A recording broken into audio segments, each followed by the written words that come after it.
Hello everyone, welcome back to our YouTube channel IA study point. मैं आपके साथ इम्तियाज अहमद। बेटा ये वीडियो बहुत इंपॉर्टेंट हो सकती है। क्यों? बच्चे अक्सर पूरा साल मेहनत भी करते हैं, एग्जाम में अच्छी तरह पेपर लिख के भी आते हैं, लेकिन उनके मार्क्स कम आते हैं। रीजन क्या है? मेन गलत प्रेजेंटेशन। बच्चे को यह पता नहीं होता कि पेपर में किस तरह क्वेश्चन लिखने हैं। एग्जामिनर क्या चीज देखता है? एग्जामिनर एग्जामिन करता है आपके पेपर को, उनको गलती सामने अगर दिखेगी या किस तरह से पेपर आप लिख रहे हैं तो वहां से मार्क्स काटता है। सो ये वीडियो देखने के बाद आपको ये महसूस होगा कि आपके मार्क्स जहां बहुत कम आ रहे थे उस कंपेरिजन से आपके मार्क्स अच्छे आएंगे। तो कौन कौन सी ऐसी गलती हैं जो आपने अपने पेपर में नहीं करनी है? आइए मेरे साथ इस वीडियो को स्टार्ट करते हैं। सबसे पहले क्या है? एमसीक्यूज। आपको पता है डियर, जो जेके बोर्ड के स्टूडेंट हैं 20 मार्क्स के एमसीक्यूज आते हैं स्टार्टिंग में। उनकी जो सीक्वेंस है 1 2 3 4 5 6, इसको ब्रेक नहीं करना है। सबसे पहला मेन रूल क्या है? इसको ब्रेक नहीं करना है। यह नहीं है कि एमसीक्यूज 1 लिखा, 2 लिखा, 3 छोड़ दिया, फिर 4, फिर 6, फिर 10, फिर 12। इस तरह क्या हो जाएगा? एग्जामिनर को गुस्सा होगा। कहते हैं ना, first impression is the last impression. So आपने भी उसी चीज को फॉलो करना है कि आपका इंप्रेशन जो है पेपर प्रेजेंटेशन का जो है वो इतना बेहतरीन चाहिए कि आपका पेपर देखते ही टीचर खुश हो जाए, टीचर को गुस्सा ना आए। क्योंकि हर टीचर का अपना माइंड सेट होता है। आपने जितना टीचर को खुश रखेंगे, जितना पेपर क्लियर लिखेंगे, तो डेफिनेटली उतने ही चांसेस हैं आपके मार्क्स अच्छे आने के। जितना टाइम टीचर को कम लगता है पेपर चेकिंग करने में, उतने ही मार्क्स बच्चे के आने के ज्यादा से ज्यादा अच्छे चांसेस होते हैं। सो आपने भी ये नहीं करना है कभी एमसीक्यूज 1 लिख लिया, कभी 10 लिख लिया, कभी 6 लिख लिया, कभी 4 लिख लिया। वो सा नहीं लिखना है। और जो एमसीक्यूज लिखना है तो वो पूरा लिखना है, A part, B part, C part नहीं। उससे आपको क्या फायदा होगा? 2 फायदे मिलेंगे। सबसे पहले क्या फायदा मिलेगा डियर, कि एग्जामिनर एक अच्छे तरीके से इसको चेक करेगा, इजी होगा, उसको अनकंफर्टेबल फील एग्जामिनर को नहीं होगा। दूसरा क्या चांसेस है? वो टिक करते करते करते करते रेयर 10 से 20% चांसेस हैं कि वो कई बार गलत को भी टिक कर देता है जल्दी जल्दी, क्योंकि रैंडमली चेक करना होता है फास्ट टाइम में, जल्दी से जल्दी उसको चेक करना होता है। तो उसमें ये चांसेस हैं कि आपका जो 1-2 आंसर गलत होगा उसको भी टिक हो जाएगा। 10% चांसेस है, 5% चांसेस हैं, उससे आपको बेनिफिट ही मिलेगा। दूसरा है क्वेश्चन। अब उसके बाद जो सेकंड क्वेश्चन आते हैं वो आते हैं शॉर्ट आंसर टाइप क्वेश्चन आते हैं, वो आते हैं 10। 3 मार्क्स का एक आता है 3 10 30। सो इसकी भी कोशिश करना है, जो सीक्वेंस है उसको ब्रेक नहीं करना है। अगर बाय चांस इसमें से कोई क्वेश्चन नंबर 2, क्वेश्चन नंबर 3 है वो आपको नहीं आता है, वो आप लास्ट में लिखे। कोशिश करें जो आपको अच्छी तरह क्वेश्चन आते हैं, चाहे लॉन्ग हो चाहे शॉर्ट हो, वो आपने क्या करना है? पॉइंट्स में लिखना है। क्यों? पॉइंट्स में लिखा होगा पॉइंट नंबर 1 टिक, पॉइंट नंबर 2 टिक। उसको एग्जामिनर जो होगा, जो टीचर होगा, उसको इजी होगा चेक करने में, वो समझेगा बच्चे को बहुत अच्छा आता है। जब उसका पहले ही क्वेश्चन अगर सोचे आपने गलत लिखा है, उसको काटा लगा दिया, ओ सो बैड इंप्रेशन जाता है। टीचर बोलेगा यार इसको कुछ नहीं आता, तो जो फर्स्ट इंप्रेशन होगा वो टीचर का नेगेटिव हो जाता है बच्चे के खिलाफ। सो आपने क्या करना है? जो सबसे बेहतरीन और सबसे अच्छे क्वेश्चन आपको आते हैं एग्जाम में, अपने वो टैकल करना शुरू करना है। सो जो आपको लेट्स सपोज क्वेश्चन नंबर 2 आता है, क्वेश्चन 4 है, क्वेश्चन 5 1 2 नहीं आता, वो लास्ट में लिखने हैं। उसका पैटर्न लिखने का क्या है? वो आपने किस फॉर्म में लिखने हैं? पैसेज फॉर्म में।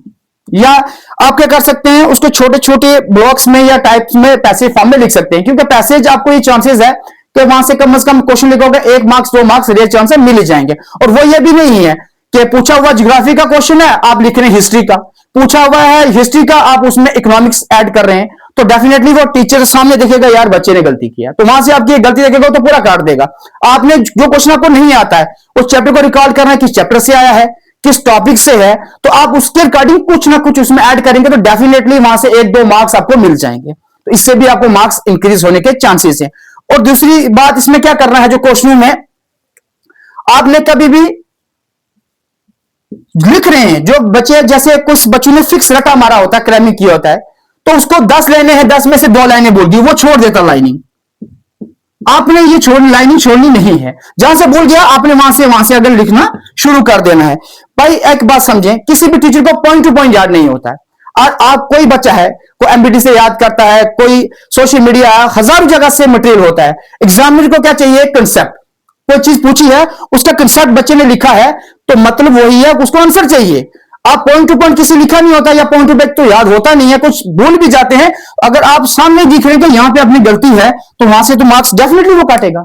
तो कोई भी जो आप पेपर क्वेश्चन लिख रहे हैं उसमें अपनी खाली जगह नहीं छोड़नी है। एग्जामिनर को ये ओपन नहीं, मौका नहीं देना कि ये जनाब हमारे मार्क्स काटिए।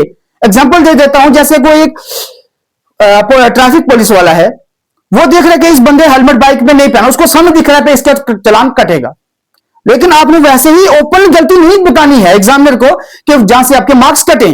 तो आपने क्या करना है, कोशिश करना है पॉइंट्स में लिखें, जो क्वेश्चन आपको अच्छी तरह से आते हैं वो पॉइंट्स में लिखने हैं, जो क्वेश्चन नहीं आता उसको लास्ट में पैसेज फॉर्म में आप लिख दें, लेकिन पेपर छोड़ के नहीं आना है। यह सबसे पहले गोल्डन रूल क्या होता है, कभी भी पेपर छोड़ के एग्जाम में नहीं आना है।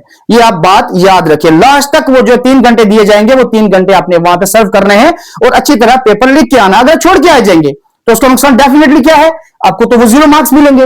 अगर आप कुछ ना कुछ लिख के आएंगे उसी चैप्टर के रिगार्डिंग, उसी टॉपिक के रिगार्डिंग, तो रेयर चांस है कि 5 क्वेश्चन है, 5 से 2 मार्क्स भी, 1 मार्क्स भी मिलेगा, आपके 5 से 10 मार्क्स वहां से इंक्रीज हो सकते हैं इजी। अगर छोड़ के आएंगे तो डेफिनेटली कितने मिलेंगे, 0। लेकिन आपके मार्क्स आने के चांसेस हैं, क्योंकि जो आपने इंप्रेशन स्टार्टिंग से दिया है टीचर के माइंड में कि ये भी आता है, ये भी है, 10 में से अगर 8 क्वेश्चन आपने अच्छे लिखे तो 2 मार्क्स वो दे ही देता है, 1-2 मार्क्स ऐड कर देगा, यार बच्चे ने कुछ ना कुछ लिखा है। कोई भी टीचर ये नहीं चाहता कि बच्चा फेल हो, लेकिन आप खुद ही पास नहीं होना चाहते तो उसमें टीचर तो खुद से नहीं लिखेगा वहां पे, तो टीचर को मौका भी नहीं देना कि आपके मार्क्स काटे। तो ये गलतियां आपने नहीं करनी है। थर्ड होना था टाइम मैनेजमेंट। कुछ बच्चे क्या करते हैं, एक क्वेश्चन पे ही 10 मिनट लगाते हैं, आधा घंटा लगाना शुरू कर देते हैं, ज्यादा से ज्यादा 1 घंटा लगाना शुरू, लेकिन आपने 3 घंटे में पेपर कवर करना है। उसके लिए आप वॉच भी साथ लेके जा सकते हैं एग्जाम हॉल में। सो आपने क्या करना है, जो लॉन्ग आंसर टाइप क्वेश्चन है मैक्सिमम उसे 5, 7, 10 मिनट में उसको कोशिश करें कवर करने की। एक क्वेश्चन पे आधा घंटा लगा देंगे तो 4 क्वेश्चन में 2 घंटे के, तो वो से आपको प्रॉब्लम हो सकती है। आपने टाइम मैनेजमेंट करना है, जितना क्वेश्चन पूछा गया है ना ही उससे कम लिखना है ना ही उससे ज्यादा लिखना है, क्योंकि उसका आंसर चाहिए। कुछ बच्चे ज्यादा लिखना शुरू कर देते तो उसमें भी टाइम वेस्ट होगा, मार्क्स तो 5 ही मिलेंगे। और कुछ इतना कम भी नहीं लिखना है कि मार्क्स चैप्टर 5 नंबर का आपको 2 मार्क्स मिलेंगे, तो आपके लिए वो नुकसानदेह हो सकता है। यह गलती एग्जाम में नहीं करनी है। नेक्स्ट आता है मैप। मैप में सबसे इंपॉर्टेंट जो चीज होती है वो उसकी लोकेशन। बहुत सारी शीटें मैंने भी चेक की हैं, एग्जामिनर्स की भी, जो टॉप आप समझेंगे, जो टीचर्स होंगे वो भी मैप को क्या, मैप सिर्फ एग्जैक्ट पॉइंट, जो चीज पूछी गई है आप समझेंगे। जैसे पोर्ट पूछा गया है, कांडला पोर्ट पूछा गया है, अगर आप एग्जैक्ट वो गुजरात का जो मैप है उसमें मार्क करेंगे तो आपको मार्क्स मिलेंगे। आप वो मार्क कर रहे हैं कर्नाटका में तो वो तो नहीं मिलेगा। तो आप समझ सकते हैं, तो आपने जो सही जगह पे लोकेट करने हैं मार्क्स पॉइंट, और जो चीज पूछा गया है, जो पोर्ट्स पूछे गए हैं, जो एयरपोर्ट पूछे गए हैं, जो रेलवे ट्रैक्स पूछे गए हैं, जो भी चीज पूछी गई है मैप में, एग्जैक्ट लोकेशन का होना, एग्जैक्ट लोकेशन एग्जैक्ट मार्क्स, इसमें 5 मार्क्स बच्चे के फ्री हैं। इसमें कोई मेहनत करने की जरूरत नहीं, इतनी सिर्फ समझना है, सही पॉइंट को लोकेट करना है और मार्क्स आपके जेब में डेफिनेटली मिलेंगे। और दूसरा इसमें जो मैप आता है फेडरल कंट्री, बच्चे क्या करते हैं, बच्चे को कंट्रीज का ही नहीं पता, यूएसए का ही नहीं पता।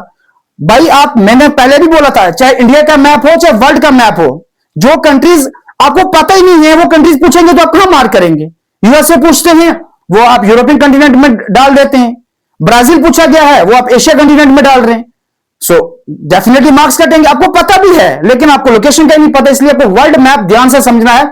मैंने आपको बताया भी था, फेडरल कंट्रीज आप याद रख सकते हैं, रशिया है, पाकिस्तान है, यूएसए है, ब्राजील है, 4 कंट्री आप याद रख सकते हैं कि किस मैप के किस कॉन्टिनेंट में पाया जाता है। तो इंडिया के स्टेट्स का पता होगा तो पहले आप स्टेट को स्टडी करेंगे, स्टेट को स्टडी करने के बाद मैप आपके लिए आसानी हो जाएगा, बिल्कुल इजी मार्क्स मिलेंगे, कोई घबराने की जरूरत नहीं एग्जाम हॉल में। सो नेक्स्ट लास्ट पे आता है कटिंग। बच्चे क्या करते हैं, बहुत ज्यादा कटिंग करते हैं, बहुत ज्यादा। कटिंग के साथ एक बात और मैं बता दूं, जो बच्चे अक्सर गलती करते हैं, यार हैंड राइटिंग अच्छा नहीं है। बच्चा हैंड राइटिंग का कोई मैटर नहीं करता, हैंड राइटिंग सिर्फ इतना क्लियर होना चाहिए कि एग्जाम में उसको पढ़ पाए, बस। और किसी की राइटिंग खराब है तो मार्क्स नहीं करते, सिर्फ इतना अच्छा होना चाहिए कि एग्जामिनर आपके वो जो चीज लिखी हुई है वो पढ़ पाए, और उससे कुछ लेना देना नहीं है आपकी हैंड राइटिंग से। अगर आप हैंड राइटिंग जो लिख रहे हैं, रफली लिख रहे हैं टाइम मैनेजमेंट के लिए, तो पढ़े नहीं जा रहा तो एग्जामिनर कहां से मार्क्स देगा। एक सबसे पहले ध्यान के रखना है, जो भी लिखेंगे एग्जाम हॉल में वो क्या करना है डियर, साफ सुथरा लिखना चाहिए कि एग्जामिनर को समझ आ जाए, समझाने के बाद आपको पढ़ पाए उसको मार्क्स देगा डेफिनेटली। दूसरा है कटिंग। कटिंग क्या करते हैं, उफ, एक लाइन लिखा उसको काटा, दूसरी लाइन लिखी उसको काट दिया, ऐसा नहीं करना, कटिंग नहीं करनी, अवॉइड करें कटिंग को। एक बैड इंपैक्ट जाता है कि बच्चा नालायक का बार बार गलती कर रहा है, तो अगर कोई बाई चांस को गलती हो भी जाती है तो उसको क्या करना, सिर्फ एक लाइन ड्रा कर, जैसे कोई लाइन लिखी हुई है उसको एक लाइन ऐसे ड्रा करते, ज्यादा नहीं। सो ये जो चीजें मैंने आपको बताई हैं, इससे क्या होता है, बच्चे के मार्क्स ज्यादा से ज्यादा आने के चांसेस हैं। ये गलतियां जो अक्सर बच्चे पेपर में करते हैं, तो उससे उनके मार्क्स कटते हैं। सो आपने ये गलती पेपर में नहीं करनी है और लास्ट तक पेपर छोड़ के नहीं आना है। एक रिक्वेस्ट है मेरी कि बच्चे जो कुछ करते हैं या होपलेस हो जाते हैं, भाई नहीं आता, जो अब आप छोड़ के आएंगे तो डेफिनेटली मार्क्स नहीं मिलेंगे, लेकिन लास्ट तक बैठेंगे, कुछ ना कुछ लिख के आएंगे, तो डेफिनेटली आपको उसके मार्क्स मिलेंगे और बहुत अच्छे मार्क्स मिलेंगे। तो अच्छी तरीके से आप प्रेजेंटेशन देंगे तो अच्छे मार्क्स भी आपको देखने को मिलेंगे इंशाल्लाह। तो आई होप अगर ये वीडियो आपको हेल्पफुल लगी हो तो मेरे इस चैनल को लाइक कीजिए, सब्सक्राइब कीजिए, शेयर कीजिए। Thank you very much.